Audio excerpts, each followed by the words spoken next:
2부에서는요. 그런데 카운슬러가 또 다른 분이 계셔요. 한 분이 아니에요. 그렇죠? 또 다른 카운슬러이신, 다시 말하면 또 책사가 또 한 분 계시는 거죠. 또 다른 책사가 되시는 성령이라. 이 개념이 한국 교회에도 그렇고 전반적으로 그렇게 잘 소개가 안 돼 있어요. 한국 교회만이 아니라 낯선 개념이에요. 근데 성경에서는 분명히 명확하게 설명함에도 불구하고 이 분야를 다루는 책들을 찾기가 쉽지가 않습니다. 한번 이 부분을 한번 좀 보시죠, 이제. 자, 먼저 저희가 그 요한복음 14장에 주님의 마지막 유언을 보실 필요가 있습니다. 전에 제가 말씀드린 것처럼 요한복음 14장, 15장, 16장은 주님의 마지막 유언이라고 했었죠. 그래서 17장 마지막 기도를 하시고 잡히시죠. 그래서 14장, 15장, 16장은 주님의 마지막 유언인데 그 유언에서 주님께서 말씀하신 게 있어요. 저희는 보통 유언이라고 하면은 부모가 뭐 자녀들한테 너희들은 어떻게 살아라 뭐 이런 식이죠. 물론 주님께서 그런 방식의 유언도 이제 주셨죠. 새 계명을 주시면서 내가 너희에게 새 계명을 준다. 내 계명을 지켜라. 이런 것도 있어요. 그런데 주님의 유언의 아주 또 다른 독특한 특징 중에 하나는 앞으로 내가 이룰 일이 무엇인가. 이걸 말씀하시는 거예요. 한번 저희가 생각해 보시죠. 제가 만약에 죽음 앞에서 제 아들한테 유언을 할 때 내가 앞으로 이런 일들을 이루겠다. 그런 유언을 할 수 있겠습니까? 불가능한 것이죠. 안 그렇습니까? 죽은 후에 무슨 일을 제가 이룬다고요. 그런데 주님께서는 보세요. 내가 아버지께 구할 것이다. 무엇을 구하신다고요? 내가 아버지께 구할 것인데 무엇을요? 다른 보혜사를 너희에게 주도록 그렇게 구할 것이다. 여기서 저희가 무엇을 할 수 있죠? 주님의 유언을 주의 깊게 살펴보시면 저희는 보통 그리스도에 대해서 생각을 할 때 주께서 이 땅에 오셔서 고난의 길을 걸으시고 죽으시고 부활하셨습니다. 승천하셨습니다. 이걸로 끝나는 경우가 많죠. 그런데 저희가 주님의 유언을 주의 깊게 살펴보면 부활하시고 승천하신 후에 여전히 무슨 일을 이루어 가실 것인가를 예언하신 거예요. 이게 주님의 유언의 굉장한 특성이죠. 근데 그 가운데 하나가 뭐가 있느냐? 다른 보혜사를 너희에게 그렇게 주도록 하겠다. 이렇게 되어 있는데요. 여기 이제 오늘 이 말씀에서 저희가 주목하셔야 할 것이 두 부분입니다. 첫 번째는 여기 다른이라는 이 말을 조금 더 깊게 살펴보셔야 되고, 두 번째는 보혜사라는 말이 무엇인가. 이 두 가지를 저희가 좀 주목을 하셔야 됩니다. 자, 하나씩 한번 살펴보시죠. 자, 다른이라는 말이 저희가 그리스어 뭐 사랑 그러면은 몇 가지 말이 있다. 뭐 그렇죠? 예, 뭐 이성 간의 사랑, 부모의 사랑 뭐 이런 식으로. 예. 참고로 아가페는 뭐 신적인 사랑 그런데 그건 잘못 알고 있는 겁니다. 아가페는 원래 그리스도인들이 거의 쓰지 않는 말이에요. 무슨 뭐 그리스도인들에게 죄인을 향한 신적인 사랑이라는 개념이 그리스도인들에게는 그런 개념 없어요. 그리스도인들의 신화 보면은 맨 제우스가 못된 장난이나 하고 그런 적이지 그런 개념 없어요. 사람들이 이제 잘못 알고 있는 거고, 어쨌든 지금 그것을 말씀드리려고 하는 건 아니니까 뭐 그런 거 다음에 시간 되면 조금 더 구체적으로 말씀드리죠. 그런 것처럼 사랑을 구분하는 것처럼 이 다른이라는 말도 그리스어에서는 좀 구분됩니다. 이 알로스라고 하는 말이 있고요. 또 하나는 헤테로스란 말이 있는데 헤테로스는 이질적으로 다른 걸 말해요. 가령 뭐 종이하고 쇠 이렇게 아예 이질적으로 다른 것들을 말하고 알로스는요 다르긴 다르지만은 여기 보시면은 본질이 비슷하거나 예, 혹은 그런 그 같은 종류의 것인데 다른 것. 다시 말하면 뭐 물과 얼음 뭐 쉽게 말하면 본질은 같은 거예요. 자, 한번 성경에 있는 예문을 한번 좀 보시죠. 자, 성경에 이 알로스가 어떤 경우에 쓰여 있냐면은 많은데 그 가운데 제가 두 구절을 좀 가져왔습니다. 자, 예수께서 먼저 그 두 형제 베드로라고 하는 시몬과 그의 형제 안드레를 만나셨어요. 그리고 나서 다른 두 형제, 다시 말하면 베드로도 사람이고 즉 베드로라고 하는 시몬도 사람이고 그의 형제도 그 사람이죠. 다른 두 형제 세베대의 아들 야고보와 요한을 만났다. 여기서 다른이라고 하는 것은 다시 말하면 이런저런 사람들이 있는데 그 사람들 가운데 시몬과 안드레를 만났고 또 다른 형제들 그래서 시몬과 안드레가 형제였던 것처럼 그와 비슷하게 또 다른 형제 야고보와 요한도 만났다. 여기서 알로스를 씁니다. 헤테로스를 안 써요. 예. 자, 저희 마태복음 5장 39절 너무나 잘 아는 말씀이죠. 네 오른편 뺨을 치거든 우리 개혁성경에서는 왼편도 돌려대라 이렇게 되어 있는데 원어 성경은요. 다른 편도 돌려대라 이렇게 나와 있어요.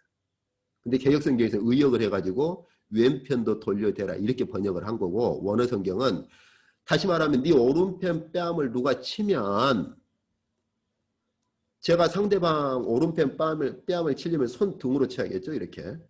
손바닥으로는 안 되죠. 예, 손등으로 쳐야 상대방 오른편 뺨을 칠 수가 있죠. 중동 지역에서 가장 치욕스러운 일이죠. 손바닥이 아니라 손등으로 치는 건 중동 지역 문화에서는 아주 치욕스러운 일입니다. 그런데 그럴지라도 네가 왼편도 돌려대라 그 말이 아니라 다른 편도 네가 돌려대라. 여기서 알로스를 쓰고 있어요. 그러니까 여기 뺨과 똑같은 성격이죠. 오른편 뺨이나 왼편 뺨이나 똑같은 성격이죠. 베드로라고 하는 시몬이나 안드레가 형제였던 것처럼 야고보와 형제 요한, 야고보와 요한도 다른 두 형제가 되는 거죠. 이처럼 본질이나 성격이나 이런 것들이 같으면 같은 다른 것을 말할 때는 알로스를 씁니다. 이게 이제 그 그리스어가 가지는 좀 세분화된 그런 표현법이죠. 자, 그래서 이제 저희가 보시면은 주님께서 자, 보혜사는 물론 성령을 얘기를 하지 않습니까? 근데요, 내가 아버지께로 가면 보혜사를 보내줄 것이다. 이렇게 말씀하시면 충분한데 다른이라는 걸 붙인 거예요. 이렇게 다른 보혜사를 보내주겠다. 다른 보혜사. 그냥 보혜사가 아니라. 그 말은 보세요. 오른편 뺨이 있고 그 오른편 뺨과 같은 성격의 왼편 뺨이 있듯이. 그렇죠? 다른 보혜사라고 하는 말은 그와 성격이 같은 또 다른 보혜사가 있다는 말이죠. 사도 요한이 이렇게 말합니다. 우리에게 대언자가 있으니 곧 의로우신 예수 그리스도시라. 여기 대언자라고 번역을 했는데요. 여기 보혜사와 같은 말입니다. 이제 저희가 이 단어 볼 겁니다. 원어 성경에서는 보혜사와 같은 말이에요. 그러니까 우리에게 보혜사가 있으니 그분이 누구냐? 예수 그리스도시다. 아, 그러면 이제 우리는 좀 정리를 할 수 있죠. 첫 번째, 보혜사가 계시는데 그분이 누구냐? 예수 그리스도시다. 그런데 보혜사가 되시는 예수 그리스도께서 내가 아버지께로 가면 나와 성격이 같은 또 다른 보혜사를 보내도록 내가 하겠다. 이 말씀이죠. 그러니까 이 예수 그리스도와 성령께서는 두 분 다 보혜사세요. 두 분 다 보혜사이십니다. 성령께서는 다른 보혜사가 되시는 거예요. 그러나 이질적인 보혜사냐? 그것이 아니라 예수 그리스도와 동질의 보혜사이신 거죠. 자, 조금 더 뒤에 더 제가 설명을 하겠습니다. 이 개념이 참 중요합니다. 엄청 중요합니다.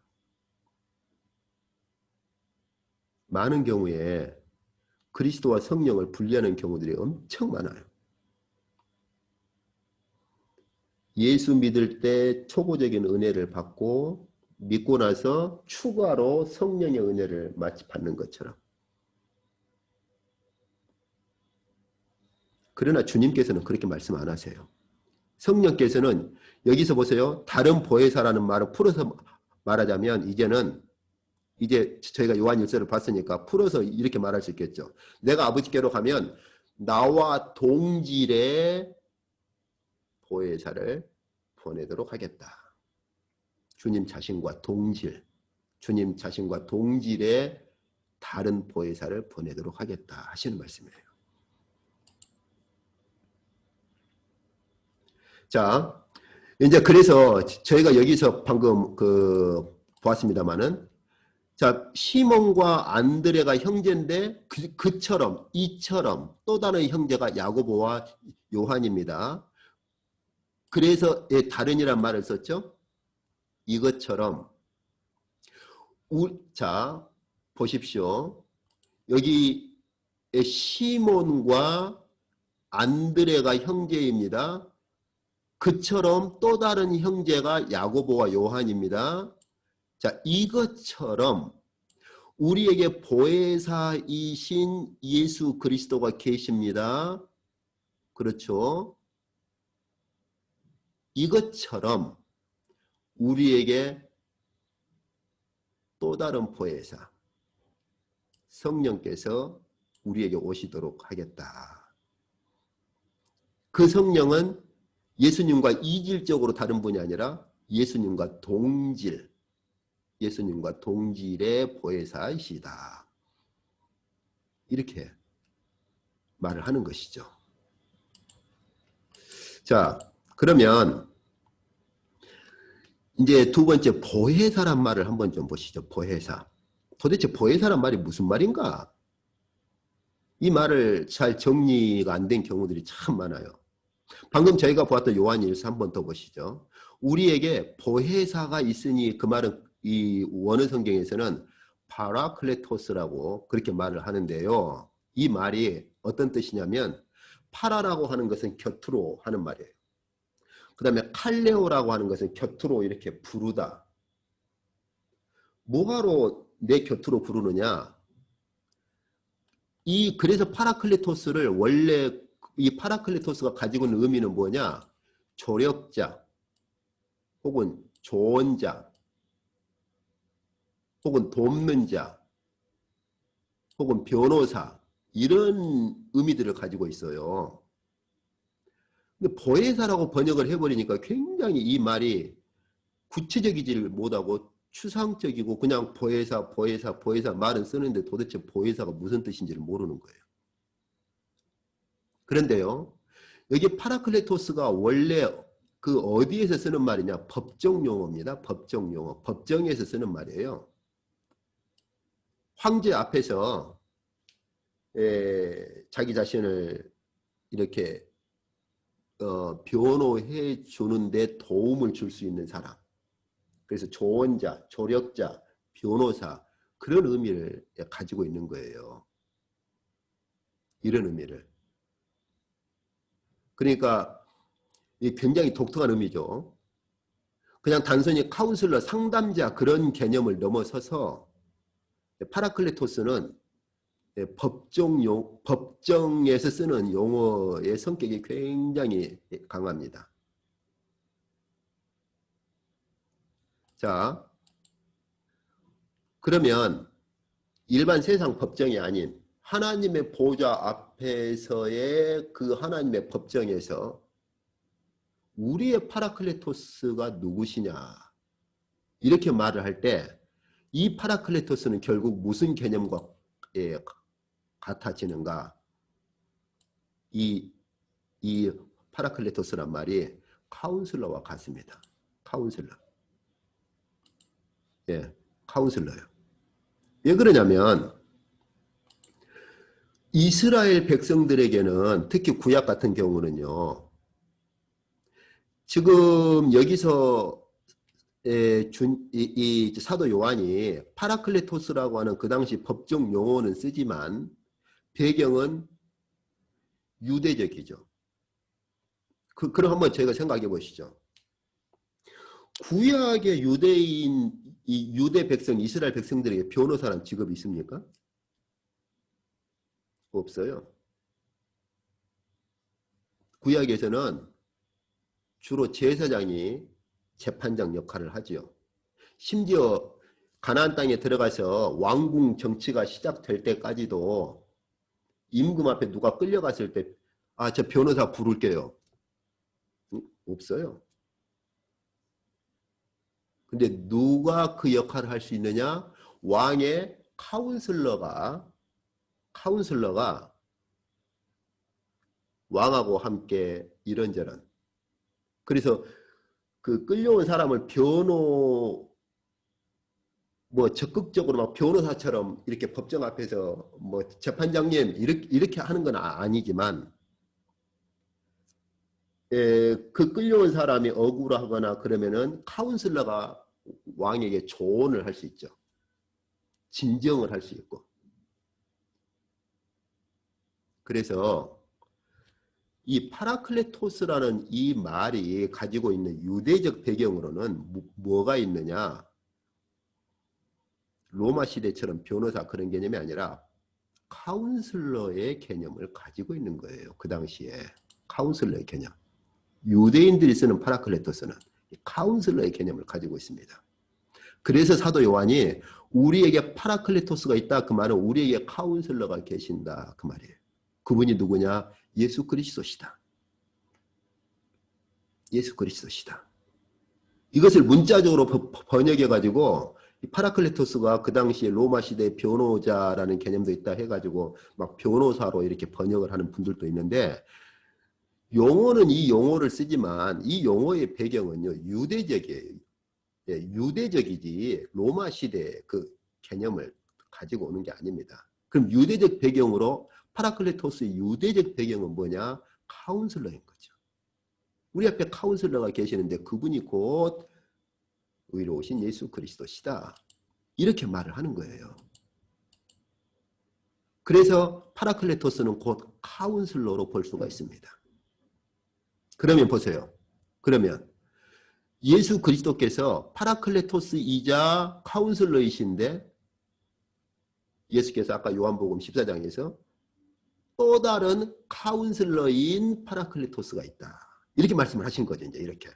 나 말고도 나와 동질, 나와 똑같은 또 다른 카운슬러로서 파라클레토스가 있는데 그 또 다른 카운슬러로서 파라클레토스를 내가 보내주겠다. 그 말이에요.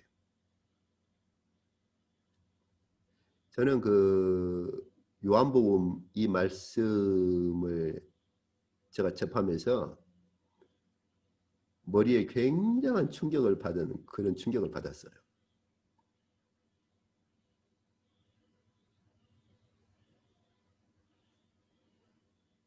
그렇구나. 그렇구나. 그래서 앞으로 저희가 보실 것은 카운슬러로서 파라클레토스이신 그리스도께서 하시는 역할과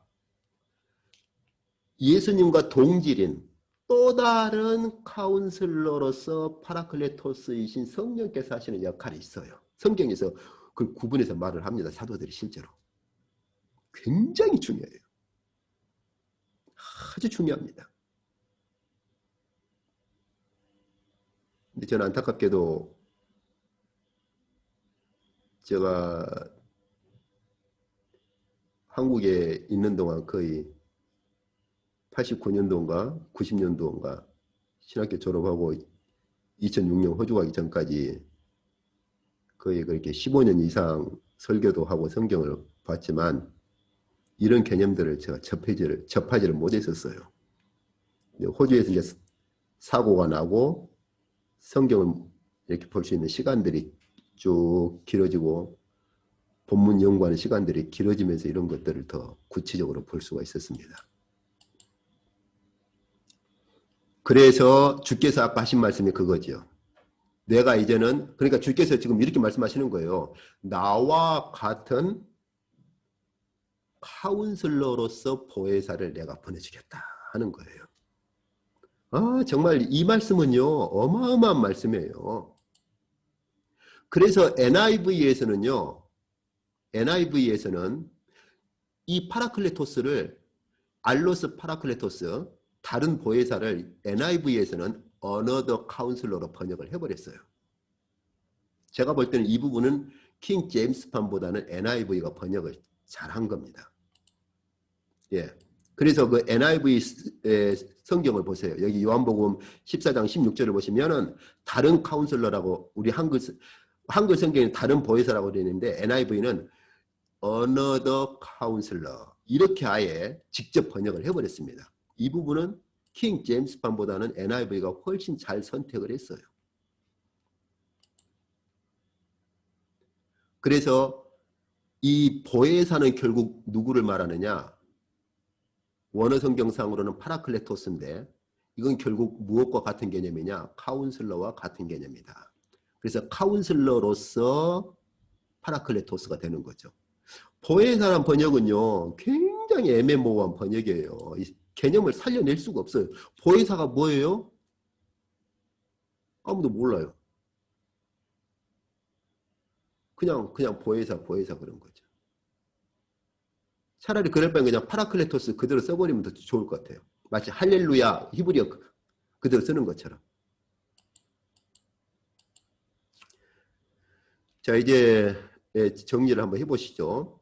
그래서 저희가 두 가지 말씀 보신 것처럼 사도 요한은 우리에게 파라클레토스가 계신다. 그분이 누구냐? 그리스도시다.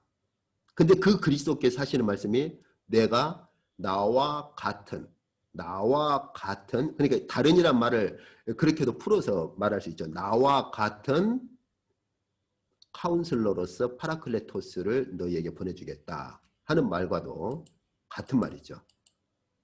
결국 우리는 어떻게 결론을 맺을 수 있느냐? 카운슬러는 두 분이시다. 하나님 앞에 세상 왕들은 카운슬러를 한 사람만 세우지만 하나님께서는 하늘의 보좌에서 세우신 카운슬러는 두 분이시다. 두 분의 카운슬러가 있는 거예요.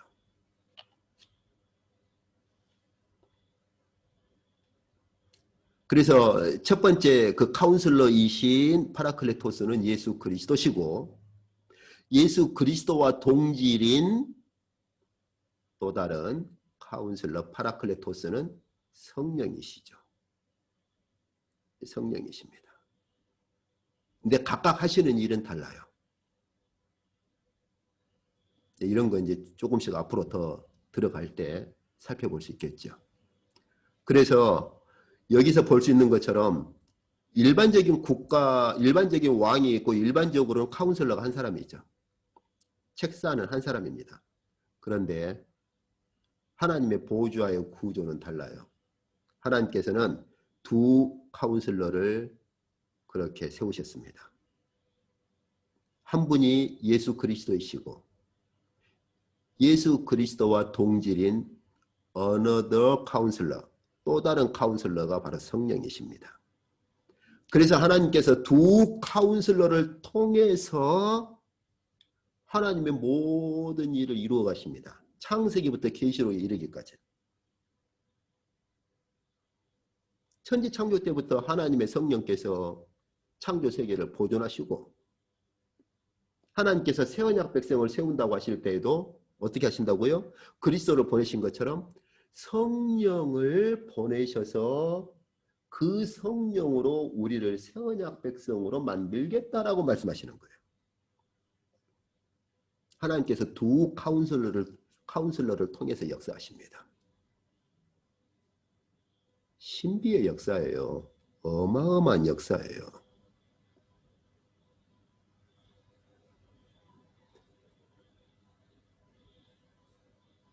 저희가 오늘 보신 것처럼 그 하나님의 보좌에 두 카운슬러께서 계시고 하나님께서는 두 카운슬러를 통해서 창조로부터 구속의 전 역사를 이루어 가시는 거예요.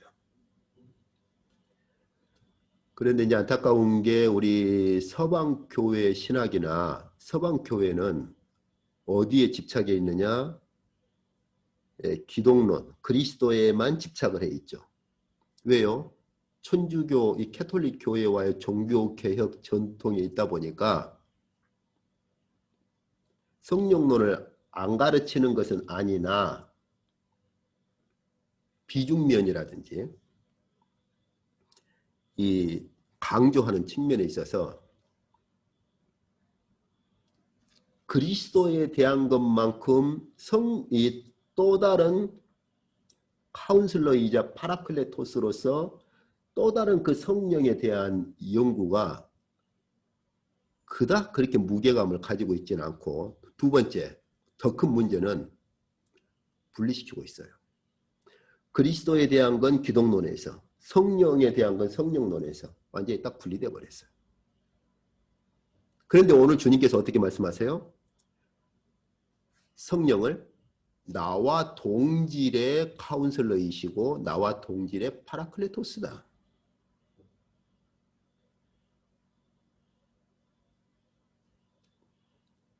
동방계열 쪽 신학은 그나마 그런 쪽 균형들이 어느 정도는 조금 잡혀 있어요.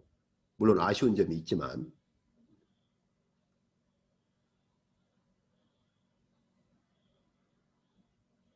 어쨌든 오늘 저희가 이 말씀 보신 것 중에서 앞으로 하나님의 보호자를 바라보고 하나님의 보호자를 묵상하고 할 때 저희는 하나님 보호자로부터 역사하시는 두 카운슬러가 되시는, 두 파라클레토스가 되시는 그 부분을 저희가 볼 수 있어야 되고, 그렇기 때문에 사도 요한은 성령께서 우리를 그리스도 안에 거하도록 하고 또한 하나님 아버지 안에 거하도록 한다라고 요한일서에서 가르치는 거예요. 오늘 저희가 말씀 보신 것들이 말씀의 빛이 더 명확해지고 성령께서 저희 안에 베푸시는 하늘의 은혜가 더 커질 수 있으면 좋겠습니다.